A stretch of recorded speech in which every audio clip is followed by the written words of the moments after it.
নমস্কার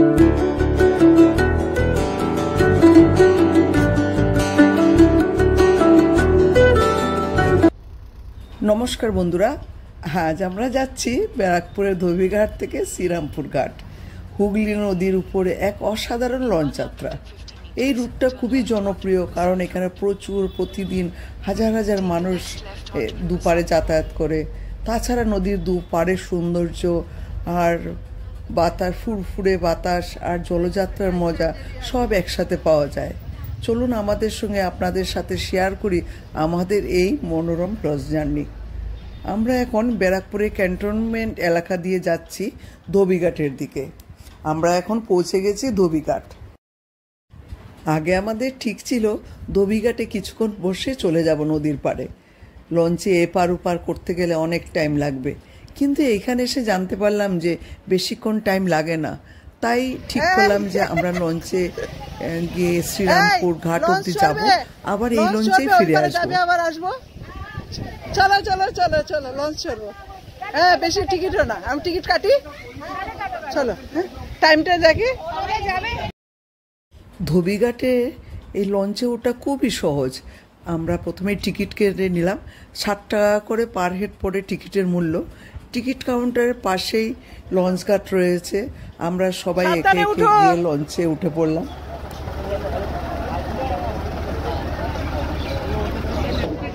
সবেরা তারকেশ্বর যাচ্ছে, সব এক নদীতে। বলে বাবা পার করে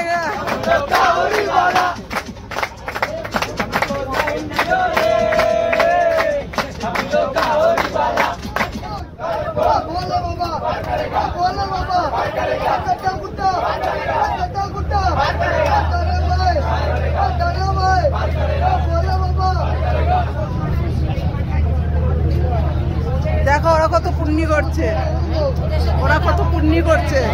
আমরা প্রথমেই লঞ্চে উঠে যে যার জায়গা নিয়ে সবাই আমরা বসে পড়লাম আর অপেক্ষা করতে থাকলাম আমাদের লঞ্চ কখন ছাড়বে। একটু পরেই লঞ্চ ছাড়বে, তাই আমরা বসে আছি এখন লঞ্চের মধ্যে।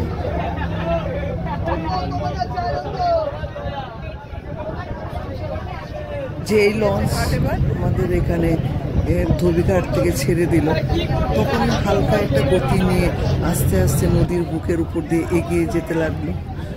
আর চারিদিকে নদীর হাওয়া চোখে মুখে লাগতে যেন মনটা ফুরফুরে হয়ে গেল। নদীতে ছিল তখন ভরা জোয়ার, আর আকাশ তখন মেঘলা, যেন এক অপরূপ সৌন্দর্য তৈরি করে রেখেছেন ভগবান। পেছনে ব্যারাকপুর ঘাট আস্তে আস্তে চোখের সামনে মিলিয়ে যেতে লাগলো, আর দূরে জলরাশি মিলিয়ে এক অনন্য দৃশ্য তৈরি করেছে। এই নদীপথে কিছুটা চওড়া, তাই দুপারের দৃশ্য ধীরে ধীরে চোখের সামনে আসে। সবুজ গাছপালা, ঘাট, ছোট ছোট মাছ ধরার নৌকো, আর অন্যদিকে জোয়ারে ফুলে ফেপে ওঠা এই নদীর ঢেউ। লঞ্চের চারিদিক খোলা, তাই আপনি দাঁড়িয়ে নদীর বাতাস আর খেলা দেখতে দেখতে আপনি অনুভব করতে পারবেন এক অন্য অনুভূতি। ধীরে ধীরে লঞ্চ শ্রীরামপুর ঘাটে এসে নোঙর ফেলল।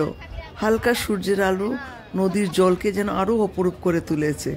এই নদীপথে রোজ হাজারো যাত্রী যাতায়াত করে, আর এই লঞ্চ ঘাটে নোঙর ফেলতেই আশেপাশে যাত্রীদের ব্যস্ততা আর সব মিলিয়ে যেন একটা পরিবেশ তৈরি করেছে। সহযাত্রীদের লঞ্চে বসিয়ে রেখে ফেরার টিকিট কাটতে গেলাম। লঞ্চ থেকে নামার পরেই ঘাটের সামনে বড় সিঁড়ি। শ্রীরামপুর পুরনো ঐতিহ্যবাহী শহর, তাই নদীঘাটে সেই পুরনো দিনের ছাপ এখনও যেন স্পষ্ট হয়ে রয়েছে। পুরনো ভবন, গেটের রেলিং, তার উপর শহরের ব্যস্ততা।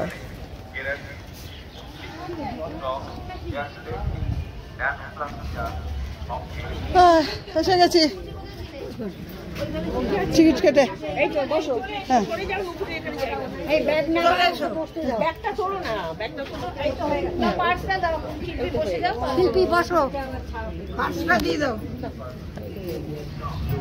এক্ষুনি মনে বৃষ্টি আসবে, পুরো মেঘলা করে আছে।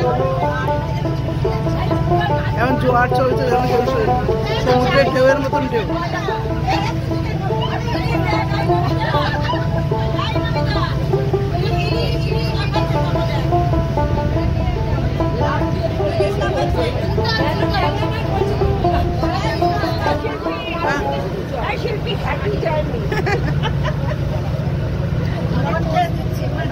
তো আমাদের এখন লঞ্চের যাত্রা, লঞ্চ যাত্রা হচ্ছে।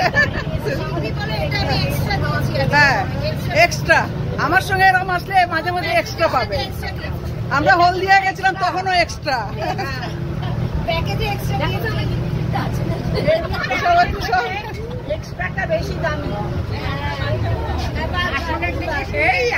ফটো তোলার আর একজন কেউ বাদ যাচ্ছে না, সবাই আছো।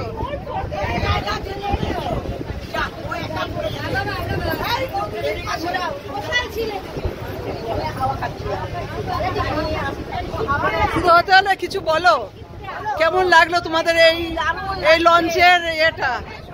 আমরা 17 জন বন্ধু এখানে ঘুরতে এসেছি মঙ্গল পান্ডে ঘাটে। তারপরে লোক সামলাতে পারলাম, লঞ্চে উঠলাম। লঞ্চে উঠে শ্রীরামপুর ঘুরে এবার আবার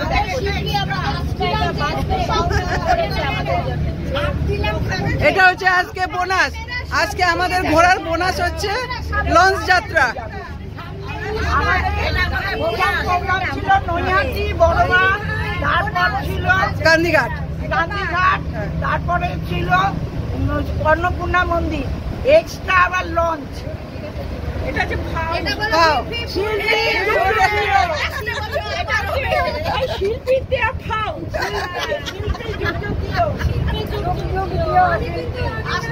আবার হবে, আর সেই বছরই আবার হবে, এই বছরই আবার হবে। ও নিশ্চয় করবে এইরকম একটা দুটো এক্সট্রা পাবে, বোনাস পাবে।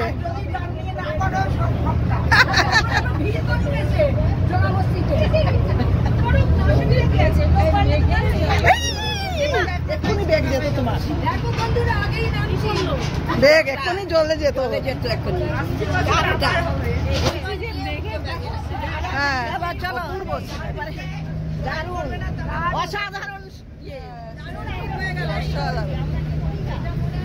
চারপাশের নদীর এই প্রাকৃতিক সৌন্দর্য দেখতে দেখতে আমরা আবার ধোবিঘাট থেকে শ্রীরামপুর ঘাট, শ্রীরামপুর ঘাট থেকে আবার ফিরে চলে এসেছি ধোবিঘাটে। তো বন্ধুরা, এই ছিল আমাদের ধোবিঘাট থেকে শ্রীরামপুর ঘাট পর্যন্ত আজকের ছোট্ট কিন্তু সুন্দর লঞ্চ জার্নি। যদি এই ভিডিওটা আপনারা ভালো লেগে থাকে অবশ্যই লাইক, কমেন্ট আর সাবস্ক্রাইব করার অনুরোধ রইল।